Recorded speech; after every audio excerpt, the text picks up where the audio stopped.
This place used to be a school. It closed down decades ago after a student never came back from a class trip. They were last seen holding a bright red balloon.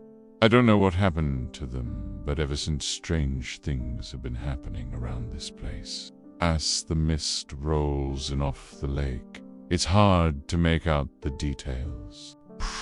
All we can see right now is the cracked concrete beneath our feet and the overgrown weeds and bushes surrounding the old brick building. The only light comes from the full moon above, illuminating the boarded-up windows and crooked chimney. There's no sound out here, just the wind rustling through the trees and the distant hoot of an owl. Carefully, I push open the creaking door and step inside. The stench of mildew and dust hits me immediately. I can hear my own breathing in my ears. Above, the flickering fluorescent lights hum faintly, casting long shadows that dance with the dust, motes floating in the air.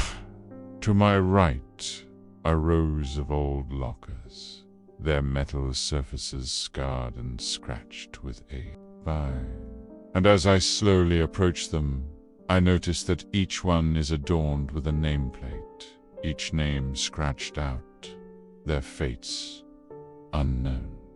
And then I see a single red balloon floating in the center of the corridor. It's tied off with a white string, and for a moment it seems to sway slightly, as if moved by an unseen presence. But when I take a step closer, the movement stops.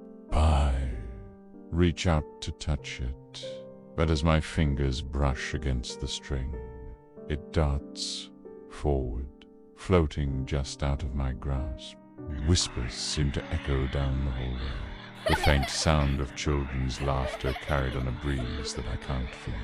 I call out, but my voice sounds distant, like it's coming from far away.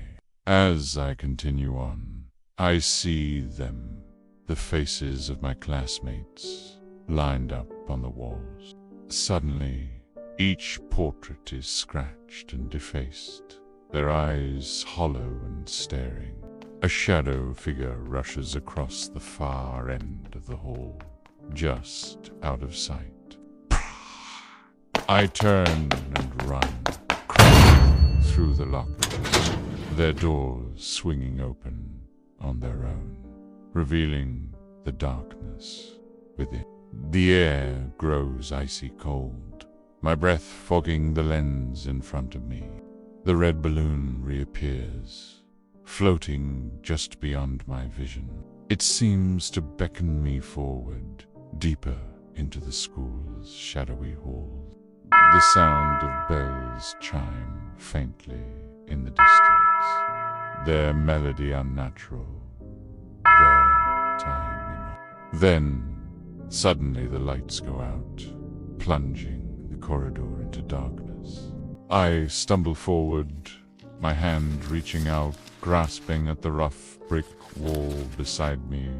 The only light comes from the sliver of a cracked window above, illuminating the faded red balloon tied beneath it. A whisper, cold and hollow, seems to come from everywhere and nowhere at once. You shouldn't be here. Then the balloon pops, the sound echoing in the sudden silence. I scream, my voice echoing through the empty halls. I run, pushing open the heavy door and stepping back out into the night, the red balloon now nowhere to be seen. But as I turn to go, another red balloon floats silently into view, and a faint, unsettling giggle echoes behind me.